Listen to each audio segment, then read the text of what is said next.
अमूमन आपको ऐसी खबरें मिल जाती हैं जिसमें आपको पता चलेगा कि जो कॉलेजेस होते हैं उसमें रैगिंग की एक आम सी खबर पहले हो जाती थी। अभी के समय में बहुत ही खबरें जो होती हैं बहुत कम आती हैं, लेकिन अभी भी क्या होता है ना कि सारी चीज़ों इन कॉलेजेस में कई सारे कॉलेजेस में रैगिंग की खबरें आती हैं। इसमें क्या होता है ना कि इंसान एक अच्छा खासा अपनी मेच्योरिटी लेवल पर अभी नहीं आ पाता, ठीक है ना। अभी उसका फेज़ अभी यहाँ से शुरू होने वाला होता है, लेकिन अभी जिस फेज़ में इंसान कॉलेज लाइफ में होता है वो लड़का या लड़की, ठीक है ना। लड़कियों में कॉलेज रैगिंग बहुत ही कम देखने को मिलता है अमूमन लड़कों के मुकाबले। तो रीज़न इसका ये है कि ये पहली बात तो ये लोग अपने आप को पता नहीं 30 मार खाने सब समझते हैं, ठीक है ना।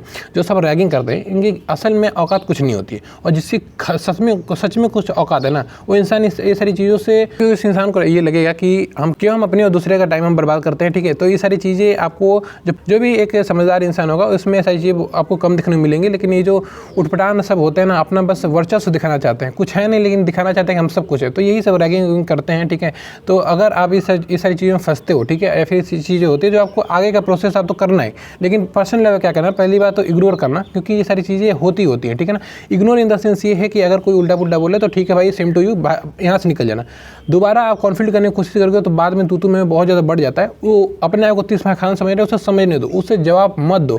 और यही सबसे बड़ी गलती होती है कि हम लोग क्या करते हैं, और खासकर स्टूडेंट ये दिखाने लगता है कि हम भी कुछ हैं। अरे यार, आप जो हो, ठीक है, आप जो हो कोई आपसे छीन नहीं सकता है, लेकिन आप दूसरों को दिखाने की कोशिश मत करो। आप जो हो पर्सनल लेवल पर, प्रोफेशनल लेवल पर आप हो, बेहतर हो, ठीक है, लेकिन आप दूसरों को दिखाने मत कोशिश करो। और हमेशा याद रखना, आगे से आपको उकसाया जाएगा, आपको अपना आपा नहीं खोना है। और याद रखना, ये पहला स्टेप है। अगर कोई बार बार ऐसी चीज़ें करता है तो फिर उनको उस भाषा में जवाब देना आपकी भी जिम्मेदारी हो जाती है। लेकिन पहली बात आपको इग्नोर करना, और दूसरी बात ये सारी चीज़ों से जितना बच के रहोगे ना, उतना ही आपके पास समय ज़्यादा मिलेगा और उतना आप बेहतर कर पाओगे अपनी पर्सनल और प्रोफेशनल लाइफ में। तो बेहतर है कि आप इस सारी चीज़ों को पर्सनल बेहतर तरीके से हैंडल करो, और जितना हो सके इसको डिप्लोमेटिक तरीके से आप हैंडल करके आगे बढ़ो, ठीक है ना।